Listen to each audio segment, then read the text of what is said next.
ओम शांति। आज हम राजयोग का आधार और विधि क्या है वो जानेंगे। तो इसमें दो भाव प्रकट होते हैं। जब भी कोई योग के बारे में सुनते हैं तो मनुष्य के मन में दो भाव पैदा होते हैं। एक है भौतिक भाव, माना शरीर के रिलेटेड, और दूसरा है आध्यात्मिक भाव। तो आज जो हम राजयोग के बारे में जानेंगे उसमें आध्यात्मिक भाव समाया हुआ है।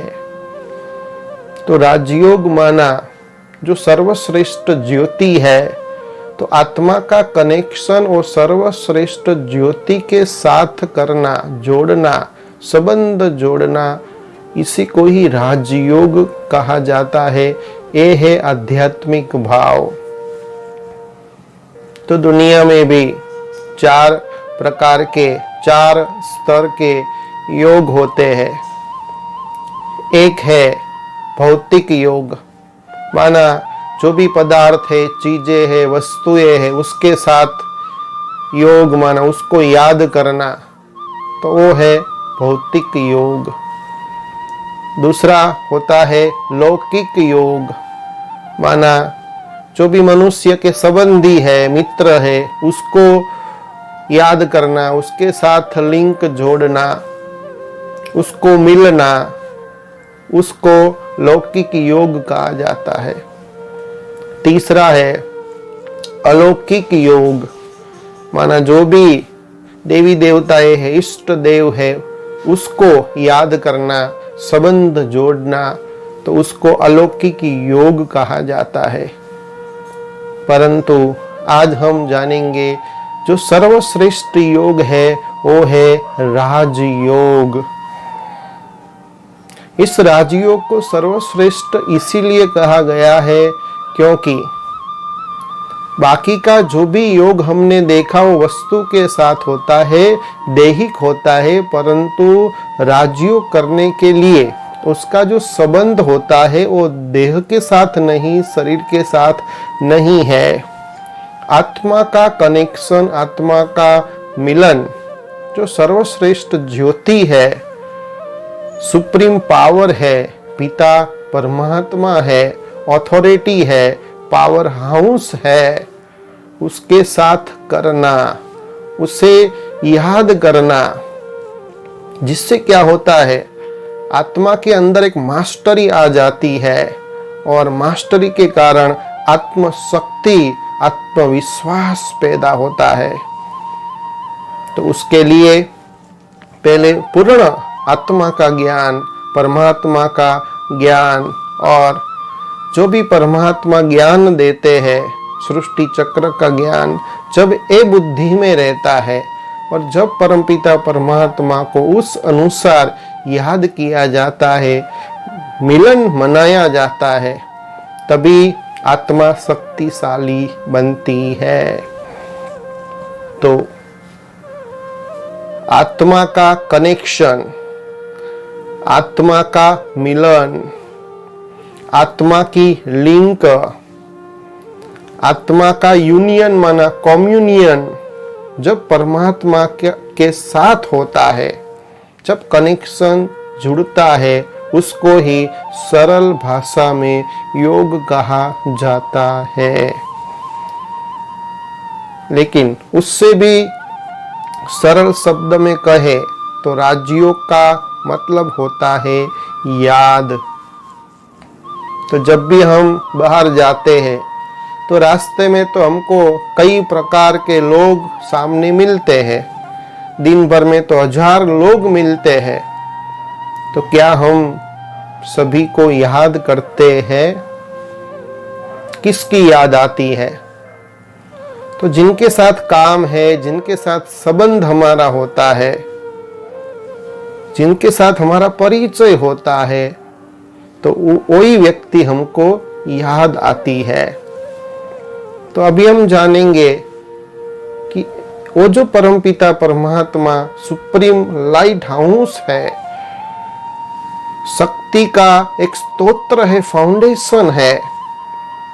तो वो लाइट हाउस के साथ कनेक्शन करने का स्वाभाविक आधार क्या है? कैसे हम परमपिता परमात्मा को हम निरंतर एकाग्रचित होकर के याद कर सकते हैं?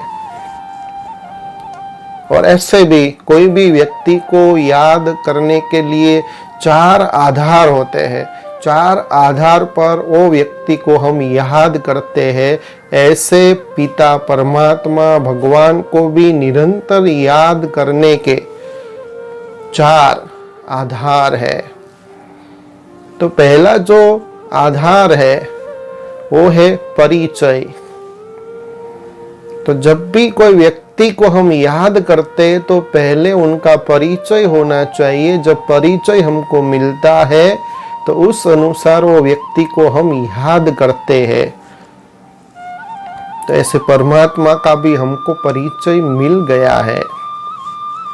फिर दूसरा जो आधार है परिचय के बाद वो है संबंध। तो परिचय के बाद होता है संबंध। तो जब तक संबंध उत्पन्न नहीं होता है तब तक जो क्लोज कनेक्शन होना चाहिए, जो याद सतत आनी चाहिए, वो आती नहीं है। तो परिचय के बाद होता है संबंध। तो वो परमपिता परमात्मा को स्वाभाविक याद करने के लिए, सरल याद करने के लिए, सहज याद करने के लिए परिचय के बाद संबंध जोड़ना होता है, जिससे क्लोजनेस बढ़ता है, परमात्मा नजदीक आते हैं और फिर हमको सहज उसकी याद आती है। तो फिर संबंध के बाद होता है स्नेह। तो स्नेह से परमपिता परमात्मा को याद करना होता है। तो परिचय मिल गया, फिर परमात्मा के साथ हमने संबंध जोड़ा। तो संबंध के साथ ही क्लोजनेस आती है, एकदम नजदीक आ जाते हैं और ऑटोमेटिकली प्यार उत्पन्न होता है। फिर रहा नहीं जाता है और वो प्यार के अंदर खो जाते हैं, समा जाते हैं।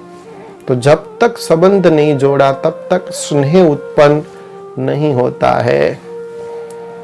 तो जैसे कोई भी व्यक्ति होता है, जैसे हमारे पिता है, हम पिता को कभी भी नाम से नहीं बुलाते हैं।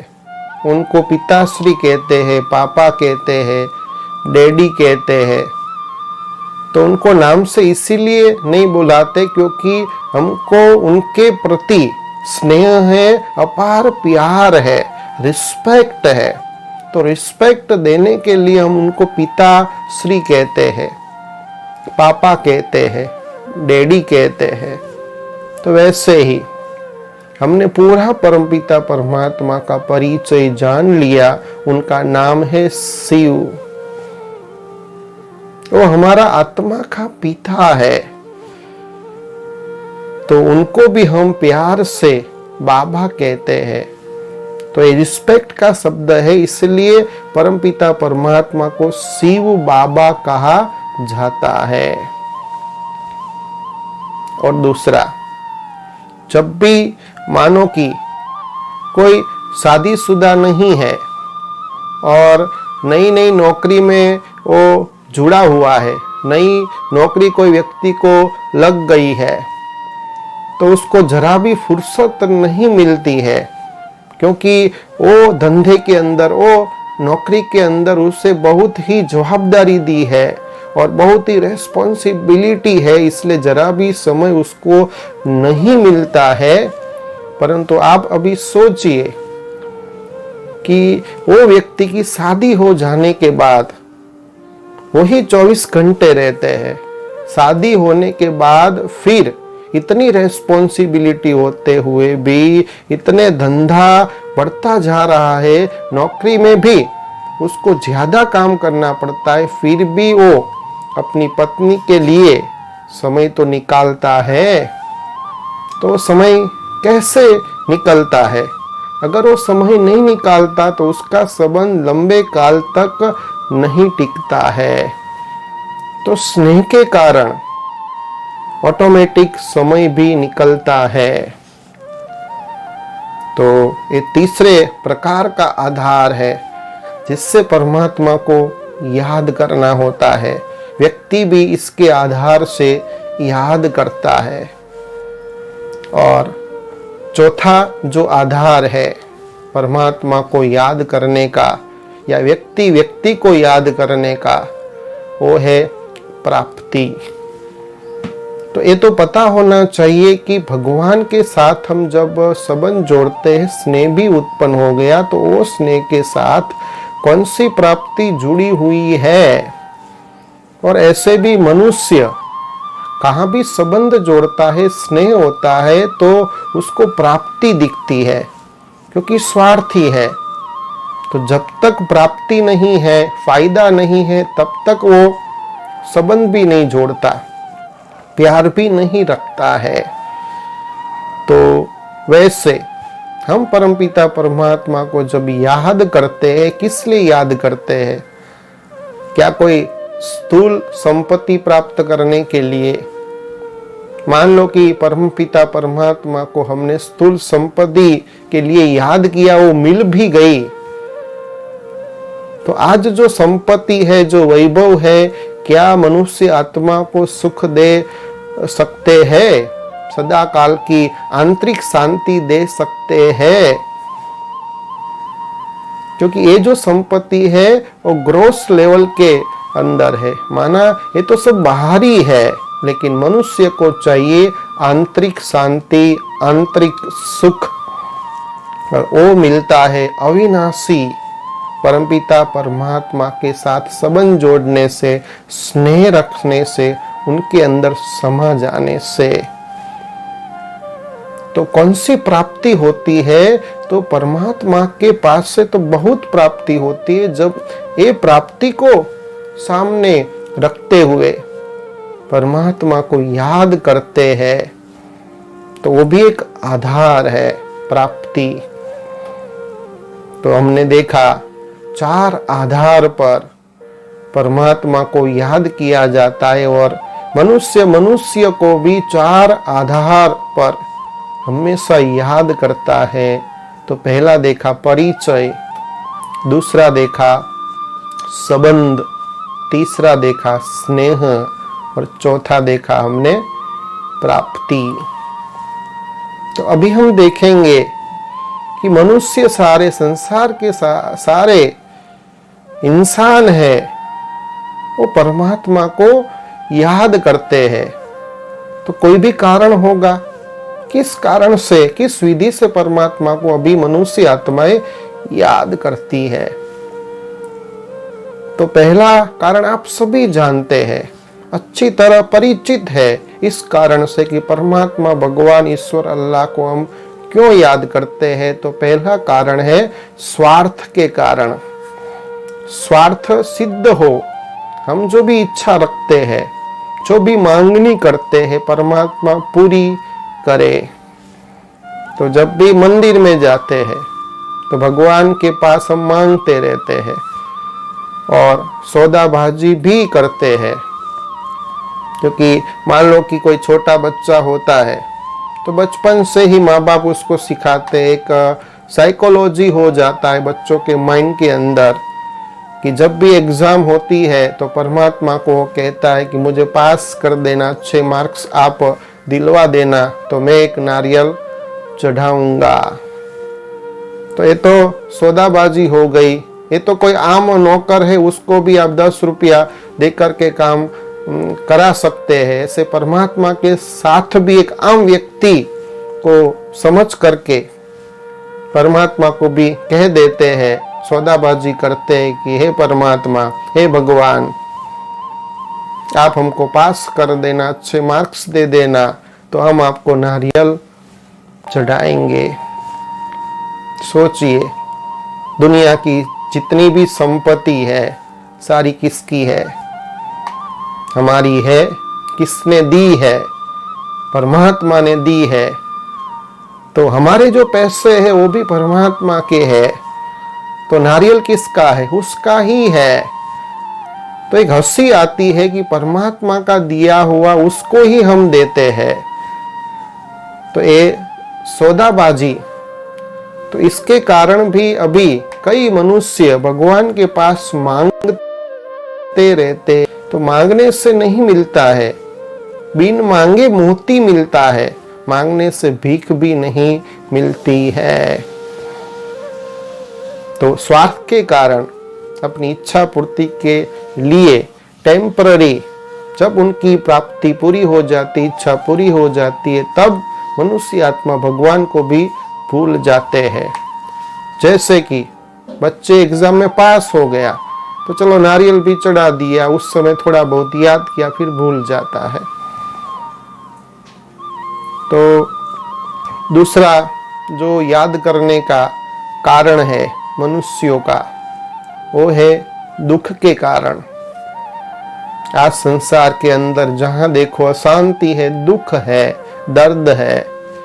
इसलिए एक पंक्ति है कि दुख में सुमिरन सब करे, सुख में करे ना कोई। अगर सुख में सिमरण सब करे तो दुख काहे को होए। तो ये कबीर जी की जो पंक्ति है उसमें कहा गया है कि अगर मनुष्य आत्मा सुख में सभी भगवान को याद रखे तो दुख तो आएगा ही नहीं। तो दुख दूर करने के लिए भी परमात्मा को याद किया जाता है। और तीसरा कारण है भगवान को याद करने का, वो है डर के कारण। जो मध्य युग के अंदर पूर्वजों भी ऋषि मुनि होकर गए, मध्यकालीन के समय, उन्होंने मनुष्य आत्मा को एक डर पैदा करा दिया कि अगर भगवान को याद आप नहीं करेंगे तो दुखी होंगे, अशांत होंगे, सफलता नहीं मिलेगी। जिसके कारण मनुष्य वो डर के कारण एक साइकोलॉजी हो जाती है कि मैं परमपिता परमात्मा को, भगवान को प्रार्थना नहीं करूंगा, याद नहीं करूंगा तो मुझे सफलता नहीं मिलेगी, शक्ति नहीं मिलेगी। इसलिए डर के कारण भी परमात्मा को याद करता है। और चौथा जो कारण है परमात्मा को याद करने का, वो है नियम अनुसार। तो कई ऐसे भक्त है, कई ऐसे व्यक्ति है जो एक नियम बना लेते हैं, नियम के बंधन में आ जाते हैं। माना कई बार वो मनुष्य उस नियम को अंधश्रद्धा के रूप में भी पालन करता है, परंतु परमात्मा कौन सा नियम हमको बताते हैं, परमात्मा को सामने रखते हुए हमको नियम रखना है, ये भूल जाते हैं। तो केवल नेमीनाथ बन करके नियम का मुझे पालन करना है, इसलिए वो परमात्मा को याद करते हैं। और फिर लास्ट जो कारण है परमात्मा को याद करने का, वो है मैं अलग हूं और परमात्मा अलग है। तो दोनों के बीच का अंतर खड़ा करने के लिए उसको याद किया जाता है। और जब मंदिर में जाता है कोई भी व्यक्ति और भगवान को हाथ जोड़ता है, तो भगवान को तो सर्वश्रेष्ठ मानता है। आप तो मालिक हो, आप तो स्वामी हो, हम तो आपके दास है, हम तो नीच है, कपटी है, मूर्ख है, हम आपके चरणों की धूल है। तो परमात्मा वो स्वामी है, विधाता है, सर्वशक्ति वाहन है, वो ईश्वर है, और हम उसके बच्चे दास है। तो ये अंतर खड़ा करने के लिए परमात्मा को याद किया जाता है। तो वास्तव में कब मनुष्य जब परमात्मा को याद करता है, तब 4 प्रकार की याद होती है। तो जो पहले प्रकार की जो याद है, जैसे हमने देखा कि पहले व्यक्ति का परिचय मिलता है, परिचय के बाद संबंध जुड़ता है, संबंध के बाद स्नेह उत्पन्न होता है, और स्नेह के बाद प्राप्ति होती है। तो कोई भी व्यक्ति जब किसी भी व्यक्ति को याद करता है तो 4 प्रकार की याद होती है। तो पहले प्रकार की जो याद है, परिचय के आधार पर जो याद होती है, वो है मेहनत वाली याद, जिसमें पुरुषार्थ समाया हुआ है।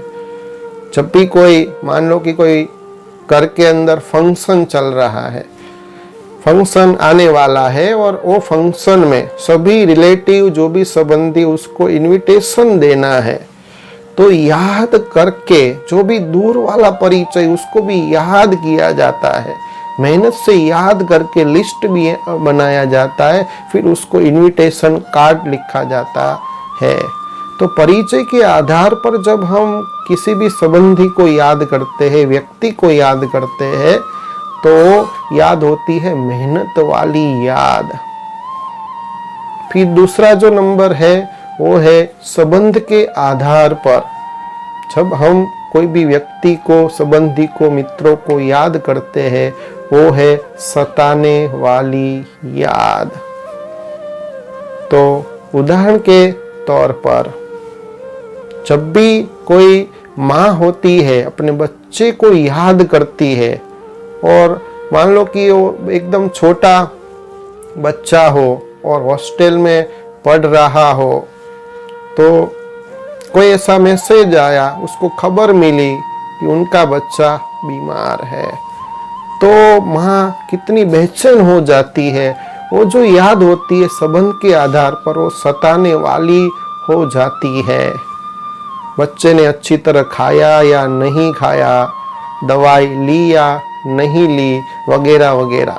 जब भी वो यहाँ पर काम करती है, तो काम करते समय भी उसका जो बुद्धि योग है वहाँ ही हमेशा रहता है, और वो बच्चे की याद उसको हर दम सताती रहती है।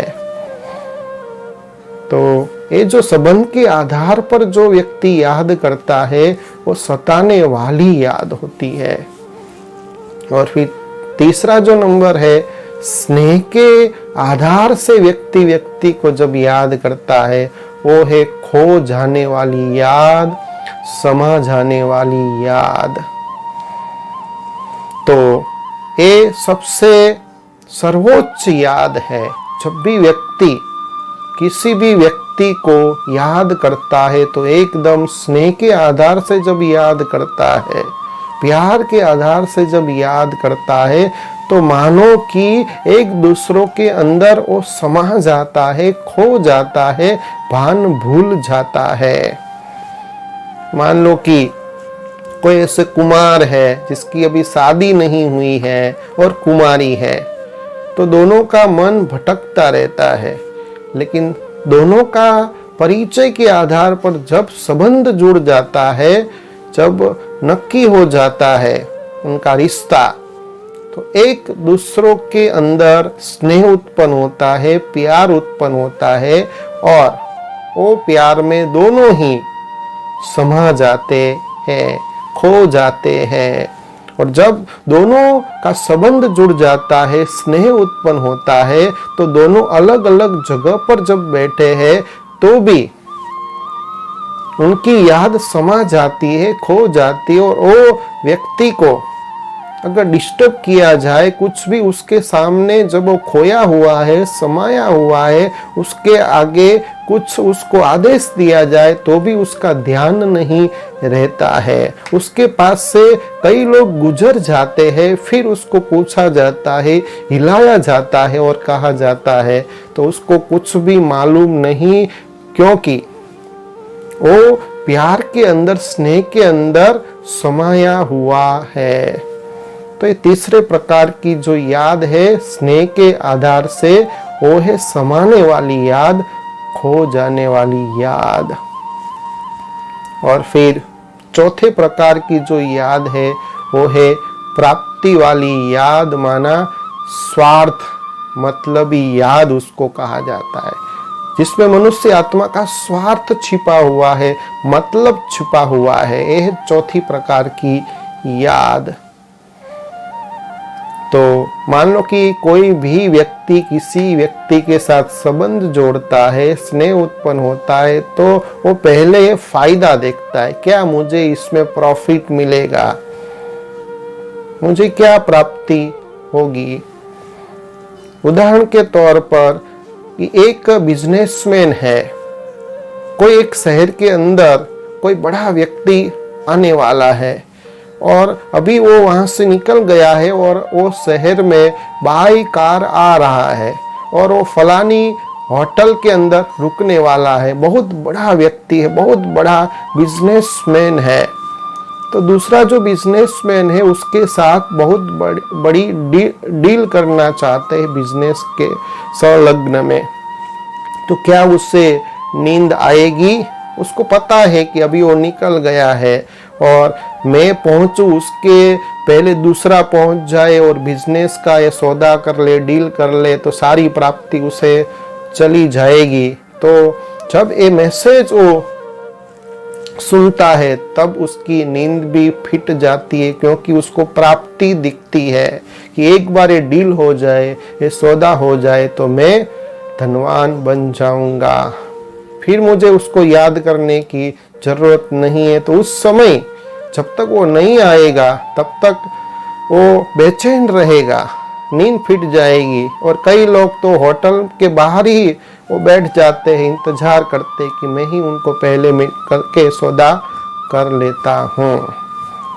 तो ऐसे चौथे प्रकार की याद, जो प्राप्ति की आधार पर जो याद है वो है स्वार्थ वाली याद, माला मतलबी याद, जिसमें कुछ प्राप्ति हो। तो ये 4 प्रकार की व्यक्ति की याद हमने देखी।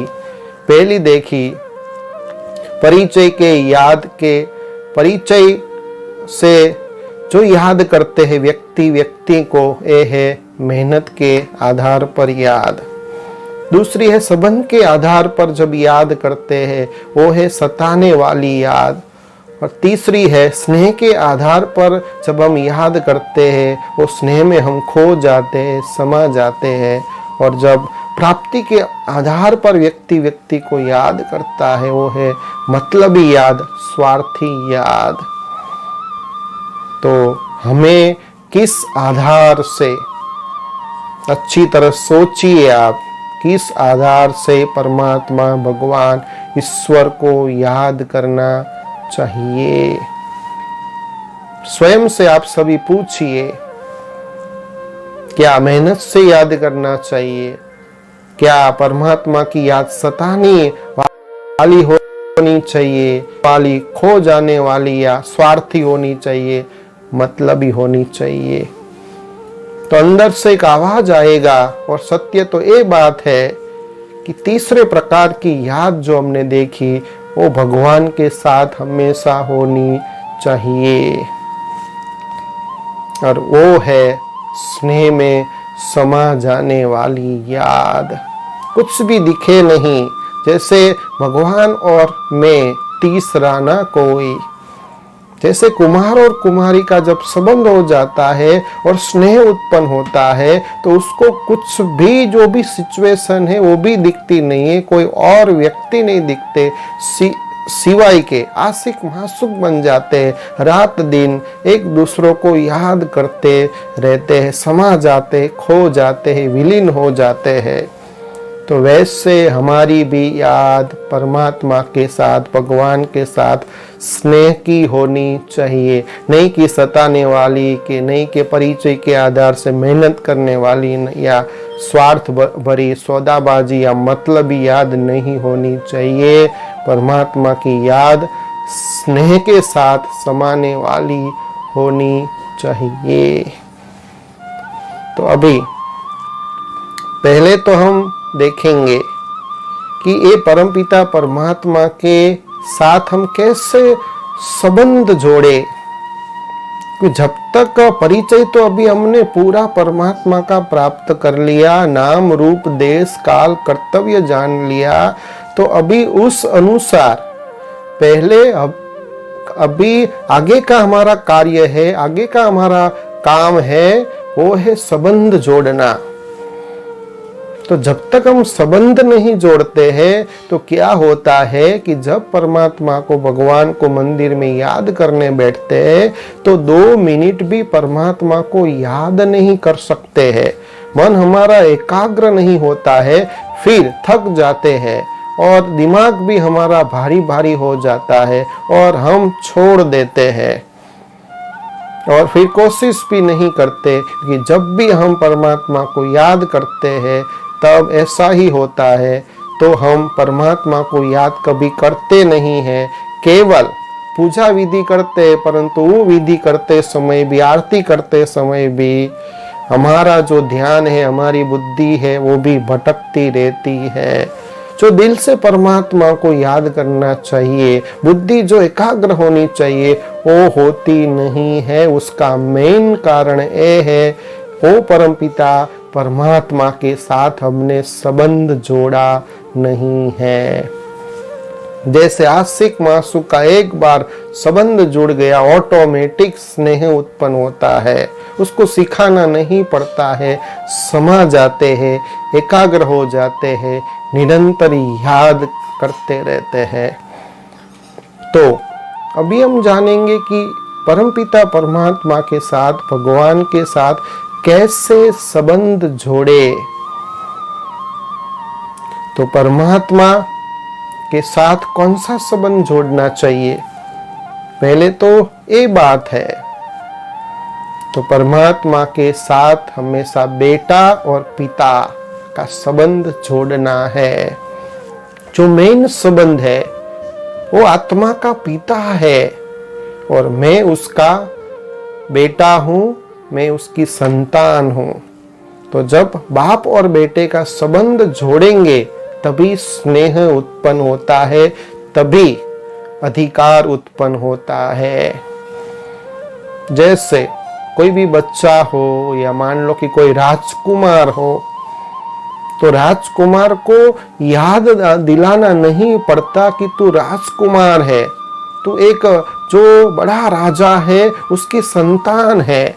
उसका चलना, बोलना, खाना, पीना, देखना सब राजकुमार की तरह, राजा की तरह रॉयल होता है। और वैसे ही जब हम परमपिता परमात्मा की संतान है, भगवान की संतान है, परमात्मा के सच्चे बच्चे हैं, तो ये जब स्मृति में रहता है, संबंध जुड़ जाता है, तो परमात्मा की तरह भी हम, हमारे बोल, हमारे कर्म भी श्रेष्ठ हो जाते हैं, चलना, खाना, पीना भी रॉयल हो जाता है। तो जैसे मान लो कि आपका ही बच्चा हो, वो आपके आगे आए और कहे आप तो बहुत ही दानवीर हो, आप तो बहुत ही श्रेष्ठ हो, आप तो बहुत ही ऊंच हो, महान हो, ग्रेट हो, और मैं तो एकदम नीच हूँ, पापी हूँ, मेरे में तो बुद्धि नहीं है, मैं तो मूर्ख हूँ। तो क्या आपको जब ऐसा बच्चा आपके सामने बोलता है तो क्या आपको खुशी होती है, गर्व होता है? और जब भी आपके सामने आए और यही बोल बोले और कोई चीज की मांगनी करे तो क्या कहेंगे आप?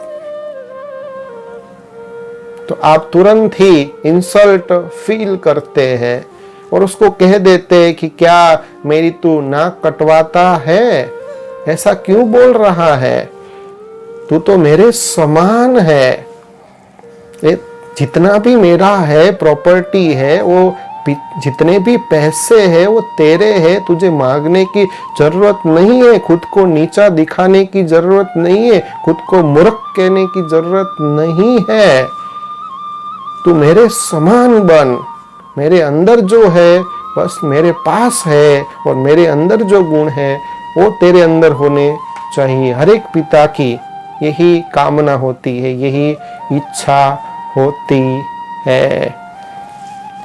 तो आज हम सभी सोचे, अच्छी तरह ख्याल करें कि जब मंदिर में जाते हैं तो परमात्मा को क्या कहते हैं। परमात्मा को कहते हैं आप तो मालिक हो, आप तो भगवान हो, विश्व विधाता हो, सर्वशक्तिवान हो, स्वामी हो, मालिक हो, सब कुछ करने वाले हो, और मैं तो आपके चरणों की धूल हूँ, एक दास हूँ, मैं तो एकदम नीच हूँ, पापी हूँ, कपटी हूँ, कामी हूँ, मूर्ख हूँ। तो क्या जब ये बोलते हो परमात्मा के सामने, भगवान के सामने, तो भगवान को अच्छा लगता होगा? क्योंकि हम सभी, आपको पहले भी बताया कि हम सभी आत्मा के पिता, परम पिता परमात्मा की संतान है। हम सभी आत्माओं उनके बेटे हैं, उनकी संतान है, उनके पुत्र है। वो हमारा परम पिता है।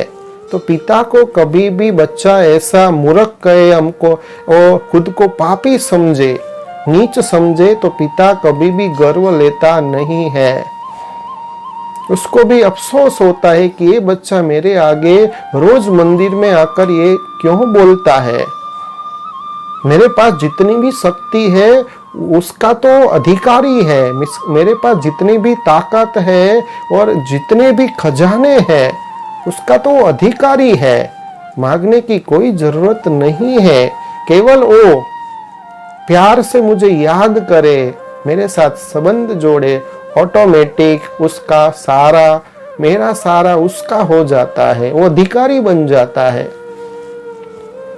तो जैसे बच्चे कोई खेल रहे होते हैं तो उसमें कोई बहुत अच्छी गाड़ी होती है, 4 व्हील गाड़ी होती है, तो उसको पूछा जाए, छोटा बच्चा है, 5 साल का बच्चा है, उसको पूछा जाए कि ये गाड़ी किसकी है, तो बच्चा क्या कहेगा? मेरी है। भलो छोटा है, 5 साल का बच्चा है और गाड़ी चला भी नहीं सकता है, और उसके पास इतने पैसे भी नहीं है कि वो इतनी बड़ी गाड़ी ले सके, फिर भी वो बोलता है कि मेरी गाड़ी है, क्योंकि उनके पप्पा की गाड़ी सो मेरी गाड़ी। तो अधिकार है ना। तो वैसे परमात्मा के जो भी शक्ति है, खजाने, गुण है, वो मेरे है। उसमें गर्व लेने की बात है, कोई मांगने की बात नहीं है। और मान लो कि वही गाड़ी का जो ड्राइवर है वो अपने मालिक से जब उसको 100 रुपया चाहिए तो 100 रुपया मांगता है, तो मालिक क्या कहेगा कि आज मेरे पास छूटे नहीं है, और वो बहानाबाजी करेगा, आज आप 50 रुपया रख लो, फिर मैं आपको 50 रुपया दे दूंगा। और इसी जगह पर सोचिए कि उनका खुद का बच्चा 10 रुपया मांगता है, छूटे नहीं है, तो उसको 10 रुपया नहीं 100 रुपये की या 500 रुपये की नोट भी दे देंगे, क्योंकि वो अपना है, अधिकार है उसका। तो ऐसे ही आप परमपिता परमात्मा के साथ कोई भी चीज की, शक्ति की मांगनी नहीं करनी है। मांगने से कहा जाता है मरना भला। और परमात्मा को ये जरा भी अच्छा नहीं लगता है जब हमारी जो भी मांगनी है, इच्छाएं उनके सामने हम प्रस्तुत करते हैं। और जो भी भिखारी हमारे पास आता है, सोचिए, तो जो भिखारी मांगता है क्या हम सारा ही उनको दे देते हैं, या जितना मांगता है थोड़ा ही हम उनको देते हैं? वैसे ही जब परमपिता परमात्मा को मांगेंगे उतना ही मिलता है, परंतु परमात्मा को अपना बनाने के लिए, उनका सारा खजाने के मालिक बनने के लिए संबंध जोड़ना पड़ेगा, उसका बच्चा बनना पड़ेगा, अधिकारी बनना पड़ेगा। तो परमात्मा के साथ हम कैसे संबंध जोड़े, कितने प्रकार के संबंध परमपिता परमात्मा भगवान के साथ हम जोड़ सकते हैं, उस संबंध से परमात्मा को हम सहज रीति से, सरल रीति से, स्वाभाविक याद कर सकते हैं। तो पहला परमात्मा के संबंध जोड़ना है, वो है पिता और पुत्र का। परमात्मा माँ बाप है, हम उनकी संतान है, पुत्र है। तो 6 प्रकार से हम परमात्मा को संबंध जोड़ सकते हैं। उसमें ये है, परमात्मा मेरे माता पिता है और मैं उनका बालक हूँ। इसलिए मंदिर में जाते और कहते कि तुम मात पिता हम बालक तेरे। सोचिए कि वो माता पिता है, मैं उनका बालक हूँ, कहने में तो मंदिर में जाकर कह देते हैं, तो क्या उस अनुसार संबंध जोड़ा है तो याद रहता है, उस अनुसार व्यवहार वर्तन करते हैं? अच्छी तरह सोचने की बात है। तो जैसे प्रहलाद ने भी भगवान को माता पिता बनाया था, तो वैसे परमात्मा को याद करने के लिए एक तरीका है कि उसको माता पिता बना दो और आप उनकी संतान हैं, तो उस अनुसार परमात्मा के साथ आप वार्तालाप करो, रूरियान करो। और दूसरा प्रकार का जो संबंध है वो है टीचर और स्टूडेंट का। भगवान हमारा टीचर है और हम उसके विद्यार्थी है, स्टूडेंट है, वैसे भी याद कर सकते हैं। और तीसरा प्रकार का जो संबंध है वो है भगवान हमारा गुरु है और हम उसके शिष्य हैं। तो स्टूडेंट और जो टीचर और गुरु और शिष्य का जो संबंध है वो अलग अलग है। तो जैसे टीचर क्या करता है, टीचर तो हद की जो नॉलेज है वो स्टूडेंट को देता है और वो कमाई करने का जो मार्ग बताता है। परंतु जो गुरु है वो शिष्य को अंदर की जो शक्ति, कैसे आत्मा को कैसे स्ट्रॉन्ग बनाया जाए और कैसे पुण्य का जो खाता है वो बढ़ाया जाए, वो गुरु के द्वारा शिक्षा मिलती है। तो परम पिता परमात्मा को आप टीचर बनाओ और गुरु बनाओ और फिर माता पिता बनाओ। जैसे अर्जुन ने भी खुदा को, भगवान को दोस्त बनाया था, तो वैसे अर्जुन की तरह भी भगवान को आप खुदा दोस्त बना सकते हैं, याद कर सकते हैं। और पांचवें प्रकार का संबंध है भगवान के साथ, वो है पति पत्नी का संबंध, साजन सजनी का संबंध, आशिक मासुक का संबंध। परमपिता परमात्मा पतियों का पति माना जाता है, तो हमारा पति है, वो हमारा मासुक है, वो हमारा सलोना साजन है। तो उस अनुसार परमात्मा को संबंध जोड़ने के बाद याद कर सकते हैं। फिर जैसे मीराबाई ने भगवान को, परमात्मा को प्रियतम बनाया था, जहां देखूं तू ही तू, तो उनको साजन बनाया था, पति बनाया था, उस अनुसार साथी बनाया था, उस अनुसार मीराबाई ने संबंध जोड़ा था। कितनी प्राप्ति हुई, कैसे कैसे साक्षात्कार उनको होते थे। और छठा प्रकार का संबंध परमात्मा के साथ जोड़ने का है, वो है आप परमपिता परमात्मा के माँ बाप हैं और भगवान परमात्मा ईश्वर आपका बच्चा है। तो भगवान को बच्चा बनाकर भी याद कर सकते हैं। जैसे बच्चे की हम पालन करते हैं, इतना बच्चा हमको याद रहता है निरंतर। तो अगर आपने भगवान को लौकिक बच्चे होते हुए भी, मान लो कि 2 बच्चे हैं, तो तीसरा भगवान को भी आप बच्चा बना सकते हैं। तो इसका आपको फायदा ये होगा कि परमात्मा भगवान की आपको निरंतर याद रहेगी। तो जैसे सती अनसुया ने परमात्मा को बालक बनाया था, तो वैसे परमात्मा को बालक बना करके याद कर सकते हैं, वो संबंध जोड़ सकते हैं। तो हमने देखा प्रहलाद ने भगवान को माता पिता के रूप में याद किया, माता पिता का संबंध जोड़ा। इसके बाद अर्जुन ने परमात्मा को खुदा दोस्त बनाया, मित्र बनाया। फिर हमने देखा मीराबाई ने परमात्मा को प्रियतम बनाया, साजन बनाया, मासुक बनाया, पति बनाया। और फिर लास्ट में सती अनसुया ने परमात्मा को बालक बनाया।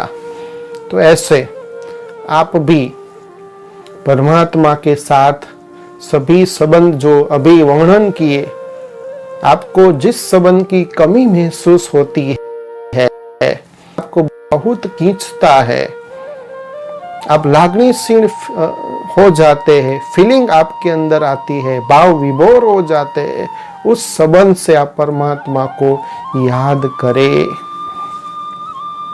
तो अभी हम देखेंगे कि मेडिटेशन और प्रार्थना क्या है, उसके अंदर अंतर।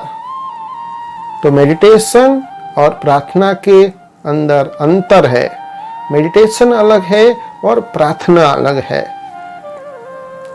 तो प्रार्थना वो वन वे कम्युनिकेशन है, एक तरफी वार्तालाप है, और जो मेडिटेशन है वो टू वे कम्युनिकेशन है।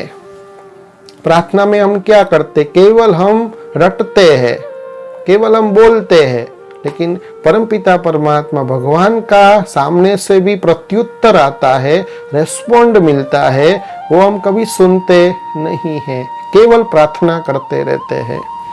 परंतु जो मेडिटेशन है, मेडिटेशन में आप भगवान के साथ रूढ़ियान करते हैं, बातचीत करते हैं, वार्तालाप करते हैं, और परमात्मा का जो प्रत्युत्तर आता है, टचिंग होती है, परमात्मा भी जो हमको आदेश देते वो भी सुनाई देता है। तो ये टू वे कम्युनिकेशन है। तो अभी हम देखेंगे कि मेडिटेशन के अंदर कैसे भगवान के साथ बात की जाती है। तो आप भगवान के साथ उठते बैठते खाते पीते याद कर सकते हैं।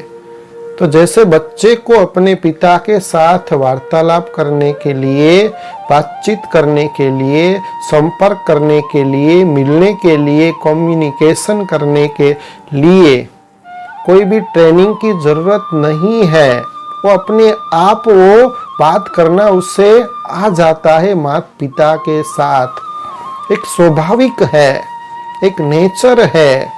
तो वैसे वो भी मुझ आत्मा का पिता है, तो उसके साथ भी जैसे आपकी समझ है, जैसे आपके अंदर नॉलेज है, ज्ञान है, उस अनुसार बच्चा बनकर के आप भगवान के साथ बातचीत कर सकते हैं। इसमें ऐसा नहीं कि संस्कृत में ही श्लोक आप कंठस्थ कर लो और श्लोक आप रटते जाओ और परमात्मा खुश हो जाएगा, और जो भी एक मंत्र मिला है उसको मुख के द्वारा रटते जाओ, बोलते जाओ, रिपीटेशन करते जाओ, परंतु आपकी मन और बुद्धि परमात्मा के स्वरूप को तो देखती नहीं है, और मन और बुद्धि भटकता रहता है। तो मुख के द्वारा जो श्लोक बोलते हैं, मंत्र का जाप करते हैं, उसका कोई फायदा नहीं होता है जब तक मन और बुद्धि से आप परमपिता परमात्मा के स्वरूप के साथ जुड़ते नहीं हैं, उनके साथ वार्तालाप नहीं करते हैं, तब तक शक्ति का संचार नहीं होता है। एक सत्य बात है। तो जैसे एक चर्च था, चर्च के अंदर पादरी वो प्रार्थना कर रहे थे। तो उस समय एक छोटा बच्चा, 5 साल का बच्चा, और छोटे बच्चे को एक आदत होती है कि वो कॉपी जल्दी कर लेता है। तो आगे, सभी से आगे पादरी प्रार्थना कर रहे थे चर्च के अंदर, क्राइस्ट के सामने। तो बच्चा भी उनके पास खड़ा हो जाता है, पादरी के बरोबर बाजू में, और वो भी हाथ जोड़ करके वो भी प्रार्थना करने लगता है। तो पादरी का ध्यान भी वो बच्चे के साथ जाता है कि मैं तो प्रार्थना कर रहा हूँ, मैं तो ये पढ़ रहा हूँ, लेकिन बच्चा भी कुछ बोल रहा था। लेकिन जब वो प्रार्थना कर रहे थे तो उनको समझ में नहीं आया कि बच्चा क्या बोल रहा है। तो जब उनकी प्रार्थना पूरी हो जाती है तब वो बच्चे से पूछते हैं कि मैं तो प्रार्थना कर रहा था, कि तू क्या कर रहा था, तू भी कुछ उच्चारण कर रहा था, बोल रहा था।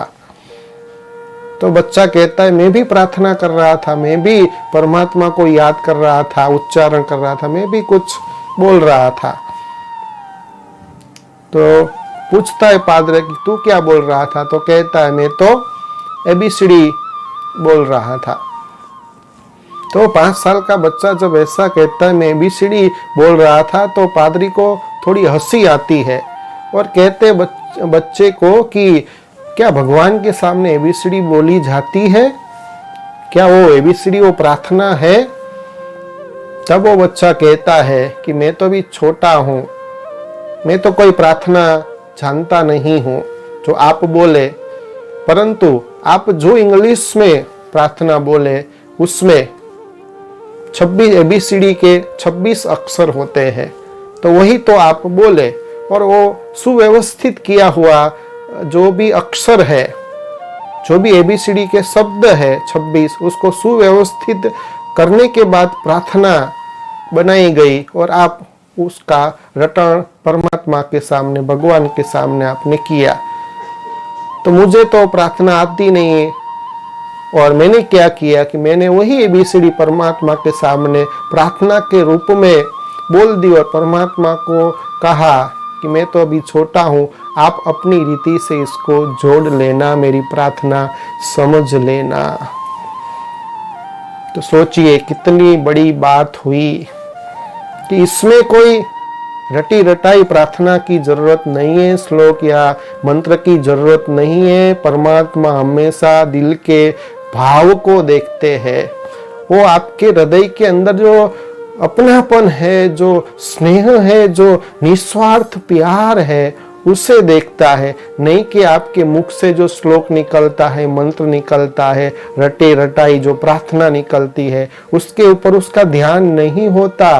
वो हमेशा आपके मन के भाव को देखता है, आपका बुद्धियोग किस तरफ है।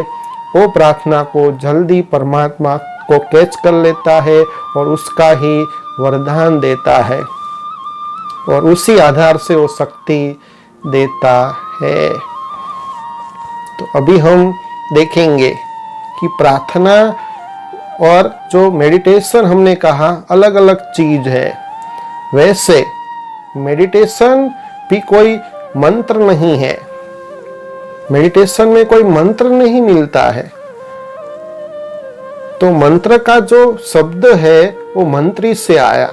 मंत्री माना सलाहकार, डायरेक्शन देने वाला। तो ये जो मंत्र है वो क्या है, एक प्रकार का आदेश है। वो मन को दिया जाता है और मन फिर मुख को कहता है और मुख वो रटन करता रहता है और फिर मन भागता रहता है। बुद्धि भी अलग अलग दृश्य को देखती रहती है। मन एकाग्र नहीं होता है क्योंकि एक ही बात वारंवार जब रिपीट होती है तब मन बोरिंग हो जाता है, भटकने लगता है, एकाग्र नहीं रहता है। मुख का काम मुख करता है और मन का काम मन करता है। बोरिंग होने के बाद वो भटकता रहता है। तो मेडिटेशन कोई मंत्र नहीं है, परंतु मेडिटेशन और मन को समझना होता है कि असल में मन क्या चीज है, मन को क्या चाहिए। जैसे शरीर के भोजन के लिए भी जीवा को वैरायटी भोजन चाहिए। मान लो कि एक ही सब्जी रोटी रोज बनती हो तो व्यक्ति उब जाता है, उसको अच्छा नहीं लगता, क्योंकि जीवा को वैरायटी भोजन चाहिए, टेस्ट चाहिए। और एक ही जब भोजन घर से मिलता है तो वो धीरे धीरे क्या करता है, थोड़े दिन के लिए वो व्यक्ति घर में खाता है, परंतु बाद में वो अलग अलग मित्र संबंधी के साथ रह करके वहाँ खाना खाने के बाद या मित्र संबंधी के पास खाना नहीं मिलता है तो होटल में भी जाकर खाना खाकर फिर घर में आता है और कहता है कि आज मुझे भूख नहीं है। तो वो घर का खाना नहीं खाता है क्योंकि घर में एक ही सब्जी मिलती है, एक ही तरीके का खाना मिलता है, भोजन मिलता है। तो शरीर को भी वैरायटी चाहिए। तो जब उनके घर से एक ही सब्जी बनती है, तो वो जो उनके घर से बहन होती है वो अलग अलग मेनू बनाती है, अलग अलग रेसिपी सीख लेती है और वैरायटी भोजन अभी बनाने लगती है।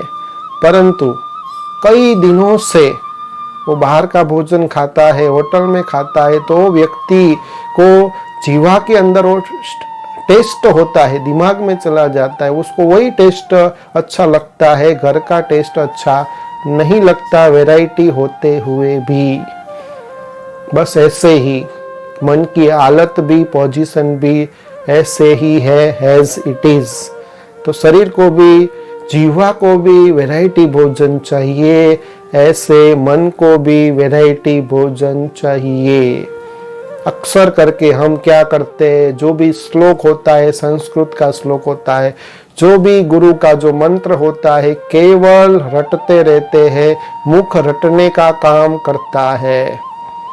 तो मन को एक ही जब मंत्र दिया जाता है कि ओम नमः शिवाय, ये जो मंत्र है आपको जाप करते रहना है, तो मन फिर थोड़े दिन तो वो मंत्र का जाप करता है, फिर वो आत्मा जो राजा है, मालिक है, उसे कहता है कि हे आत्मा, क्या यही भोजन मुझे खाना है? तो जब आत्मा कहती है कि ये तो गुरु मंत्र है, तुझे सारी जिंदगी यही मंत्र का जाप करना है, तो मन क्या करता है, फिर वो व्यक्ति की तरह बोरिंग होने लगता है और अलग अलग जगह पर भटकने लगता है। जहां उसको अच्छे विचार मिले वहां वो घूमता रहता है और फिर मुख को कह देता है कि हे मुख, तू ये रटन करता रहे मंत्र का, और फिर वो बाहर घूम करके आता है, भटकता रहता है, मन एकाग्र रहता नहीं है, प्रभु की याद रहती नहीं है। तो शरीर को वैरायटी चाहिए, ऐसे मन को भी वैरायटी भोजन चाहिए। जब आप मेडिटेशन करेंगे तो शुरू में बहुत ही दिक्कत होती है। भगवान को याद करने बैठते हैं तो जैसे वो व्यक्ति भी टेस्ट उसके अंदर दिमाग में चला जाता है, तो घर में जो वैरायटी बनता है, परंतु होटल का मित्र संबंधी का खाना ही उसे अच्छा लगता है, वैसे ही बहुत समय से मन भटकता है और जब मेडिटेशन करने बैठता है तो दिमाग उसका थक जाता है, भारी भारी हो जाता है। और आप सोचते हैं कि मेडिटेशन करने बैठे और मेरा दिमाग तो भारी हो गया, क्योंकि आपको आदत नहीं है। धीरे धीरे आप करते रहेंगे प्रैक्टिस, तो ये प्रैक्टिस ही आपको हल्का बनाएगी।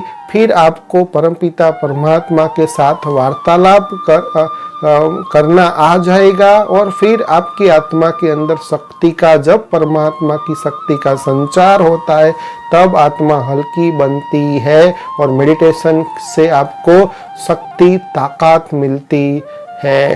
तो शुरू में बहुत दिक्कत पड़ती है, मेडिटेशन करते हैं तो उसमें थकना नहीं है, करते रहना है। तो जैसे शुरुआत में जब शारीरिक एक्सरसाइज करते हैं, शरीर में भी जब शुरुआत में एक्सरसाइज किया जाता है तो हमारे जितने भी मसल्स है, जॉइंट है, वो दर्द करने लगते हैं। परंतु आज हमने 10 मिनट एक्सरसाइज की, फिर थोड़ा थोड़ा समय बढ़ाते जाते, रोज करते हैं तो ये हमारी आदत बन जाती है। फिर हमारे जो मसल्स है, हमारे जॉइंट है, उस अनुरूप हो जाते हैं। तो वैसे ही जब हम मेडिटेशन करने बैठते तो शुरू में थोड़े दिन के लिए दिक्कत आपको पड़ेगी, परंतु आत्मा को शक्तिशाली बनाने के लिए, सुख और शांति, सच्ची आंतरिक खुशी प्राप्त करने के लिए एक ही ये तरीका है, जरिया है। तो आप धीरे धीरे थोड़ा थोड़ा समय बढ़ाते जाएंगे और परमात्मा के साथ क्लोजली संबंध जोड़ेंगे और प्यार उत्पन्न करेंगे और बच्चे के रूप में, अधिकारी के रूप में आप परमात्मा को याद करेंगे, उनकी महिमा करेंगे, गुणगान करेंगे, तो अवश्य ही आपकी आत्मा शक्तिशाली हो जाएगी। तो मन को शक्तिशाली बनाने के लिए, बहुत अच्छी बात, मन को शक्तिशाली बनाने के लिए, पावरफुल बनाने के लिए, आत्मा जो विश्वास है, आत्मशक्ति को जागृत करने के लिए 3 बातें अति आवश्यक है।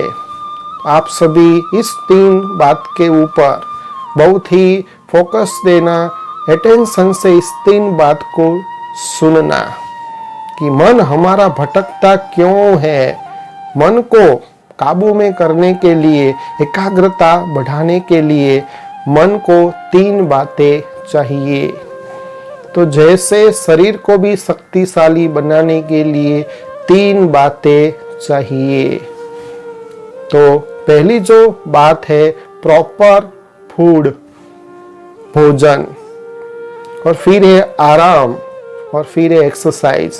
तो जब प्रॉपर फूड दिया जाता है, भोजन दिया जाता है, शरीर को योग्य प्रॉपर आराम जब मिल जाता है, और जब हम रोज डेली एक्सरसाइज करते हैं तो शरीर हमारा तंदुरुस्त रहता है, हेल्दी रहता है।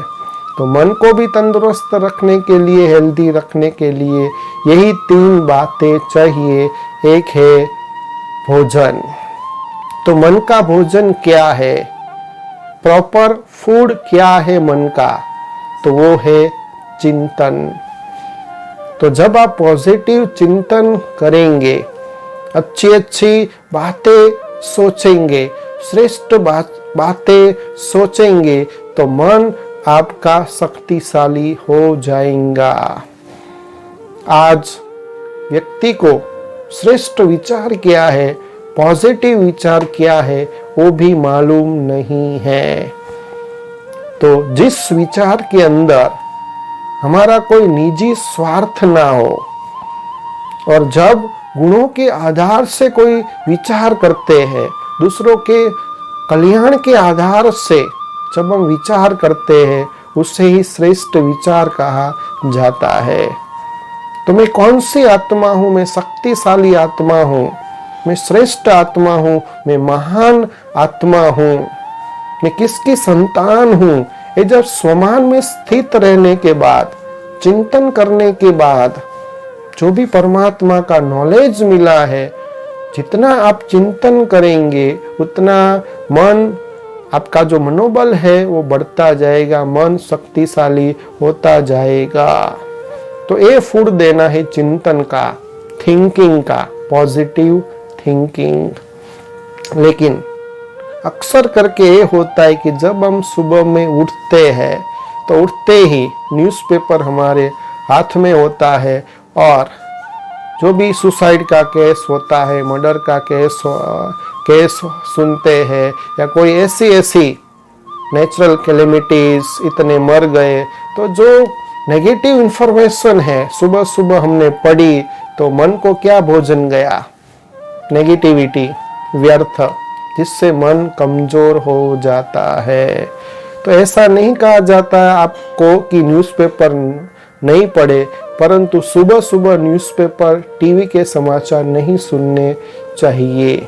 हाँ, इंफॉर्मेशन के लिए ठीक है, लेकिन सुबह सुबह ये कार्य नहीं करना चाहिए। सुबह हमेशा स्वयं के चिंतन, परमात्म चिंतन, आध्यात्मिक चिंतन के अंदर ही ये जो भोजन है, प्रॉपर फूड है, मन को देना चाहिए। तभी मनोबल आपका शक्तिशाली हो जाएगा, मनोबल आपका बढ़ता जाएगा। तो पहला हमने देखा कि मन को शक्तिशाली बनाने के लिए प्रॉपर फूड चाहिए चिंतन का, और दूसरा मन को शक्तिशाली बनाने के लिए आराम चाहिए। तो मन को कैसे आप आराम दे सकेंगे? तो मन को आराम देने के लिए मेडिटेशन, योग, तो राजयोग के द्वारा, मेडिटेशन के द्वारा ही मन को आप आराम दे सकते हैं, मन को आप रिलैक्स कर सकते हैं। तो जब आप मेडिटेशन करेंगे तो ऑटोमेटिक आत्मा वो हल्केपन का अनुभव करती है, रिलैक्स का अनुभव करती है, जिससे मन शक्तिशाली बन जाता है। और तीसरा है एक्सरसाइज। तो शरीर को एक्सरसाइज, जॉइंट एक्सरसाइज करते हैं, शरीर के हर अंग का एक्सरसाइज करते हैं, तो मन को भी एक्सरसाइज करनी है। तो मन की एक्सरसाइज कौन सी है?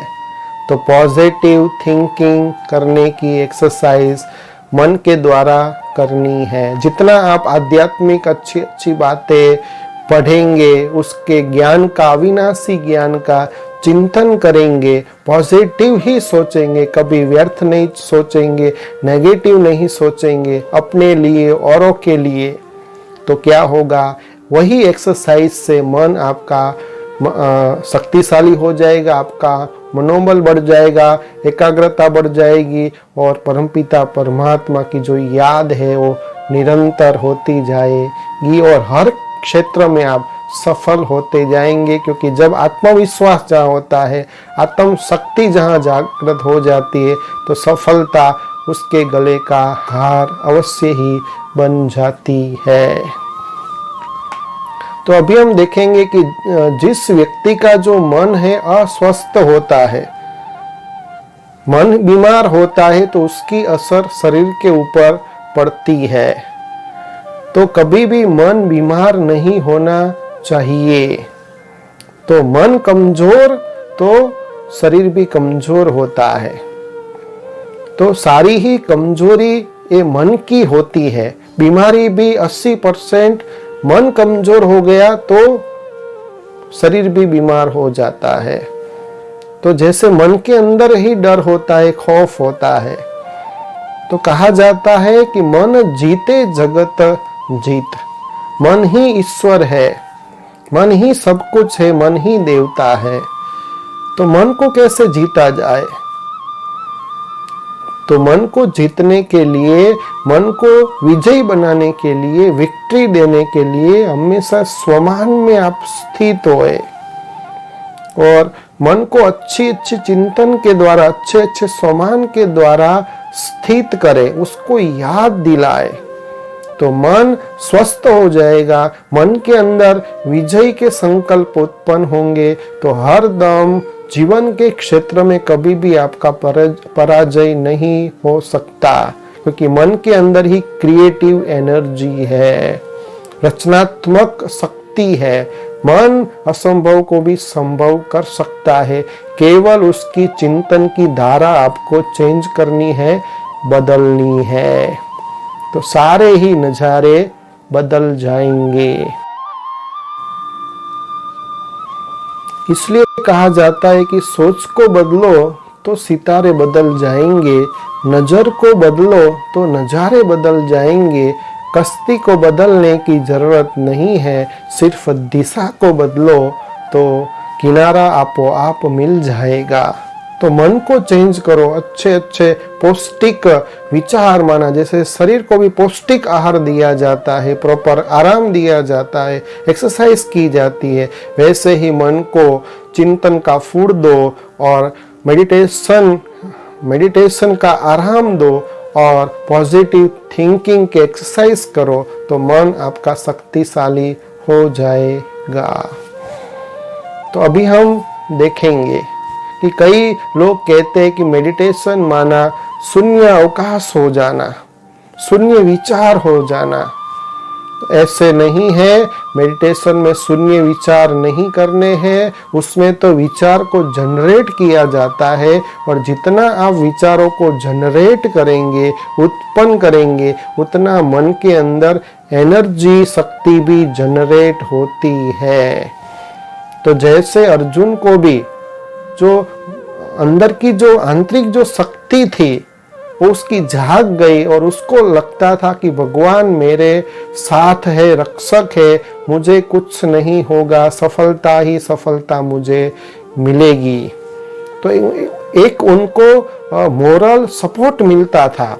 तो वैसे मेडिटेशन के अंदर भी जब आप प्रॉपर परमात्मा के साथ जुड़ जाएंगे तो आपको भी एक मोरल सपोर्ट मिलेगा, एनकरेज आप होंगे, हिम्मत आएगी कि भगवान मेरे साथी है, तो जिससे आत्मा भी शक्तिशाली बनती जाएगी। तो मेडिटेशन वो है वार्तालाप। तो प्रथम तो परमपिता परमात्मा के साथ वार्तालाप करनी होती है, रूरियान करनी होती है, जिसको थिंकिंग कहा जाता है। तो पहले होती है थिंकिंग, उसके बाद है मेडिटेशन और फिर उसके माना याद करना, और थिंकिंग के साथ मेडिटेशन और फिर है विजुअलाइजेशन और फिर है फीलिंग, अनुभूति, साक्षात्कार, देखना। तो प्रॉपर ए मेडिटेशन का रूप है। तो कैसे मेडिटेशन किया जाता है? तो मेडिटेशन करने के लिए सही तरीका ये है कि प्रथम आपको खुद को भूलना होगा, क्योंकि हम एक अजर अमर अविनाशी आत्मा है। जैसे आत्मा को भी बोलने के लिए, देखने के लिए, सुनने के लिए शरीर का आधार लेना पड़ता है। आत्मा कोई दिखाई नहीं देती है, परंतु एनर्जी जो है आत्मा, वो सारे शरीर को चलाती है। तो आत्मा को शक्तिशाली बनाने के लिए पहले तो केवल आत्मा की स्मृति होनी चाहिए, आत्मा का पाठ पक्का होना चाहिए। शरीर को भूल जाना है, शरीर के संबंधी को भूल जाना है, जो भी वैभव है, पदार्थ है, चीजें है, उसको बुद्धि से दुनिया को भूल जाना है। केवल आत्मा को देखना है, उस ज्योति को देखना है, स्टार को देखना है। फिर इमर्ज करना है कि मुझ शरीर के अंदर जहां मैं तिलक करता हूं या करती हूं, भ्रुकुटी के बीच में आत्मा स्टार एक बैठा है, एक दिए की लो, एक ज्योति बैठी है। तो उसको थोड़े समय के लिए पक्का करने के बाद ये आपको कॉन्शियस आ जाए कि मैं देह नहीं हूं, लेकिन देह को चलाने वाली एक चैतन्य सत्ता आत्मा हूं। जब उसका ओरिजिनल स्वरूप आपको स्टार जैसा दिखाई दे, तब आपको क्या करना है? धीरे धीरे अपनी आत्मा को, वो स्टार को, वो ऊर्जा को धीरे धीरे ऊपर ले जाना है। स्टार को देखते रहना है और सोचना है कि सूर्य, चांद, तारा गण से भी ऊपर जो हमने पहले 3 लोक देखे थे, स्थूल लोक, फिर सूक्ष्म लोक, फिर है मूल वतन, परम धाम, शांति धाम। तो आत्मा को, इस स्टार को यात्रा के ऊपर ले जाना है कि मेरी यात्रा शुरू हो गई है और मैं परमपिता परमात्मा जो परम धाम निवासी है, शांति धाम निवासी है, उस यात्रा की मैं चल पड़ी हूँ, इस परम धाम की ओर जा रही हूँ। तो सूर्य, चांद, तारा गण से भी ऊपर, सूक्ष्म वतन से भी ऊपर विजुअलाइजेशन करना है, बुद्धि से ये देखना है। तो धीरे धीरे बुद्धि से आप देखते रहिए और सूर्य आया, चांद आया, तारागण आए, उससे भी ऊपर सूक्ष्म वतन जहां व्हाइट व्हाइट प्रकाश है, वो सूक्ष्म वतन से भी ऊपर सोनेरी लाल लाल प्रकाश है, जिसको परम धाम, शांति धाम कहा जाता है, ब्रह्मलोक कहा जाता है, परलोक कहा जाता है, छठा महातत्व कहते हैं।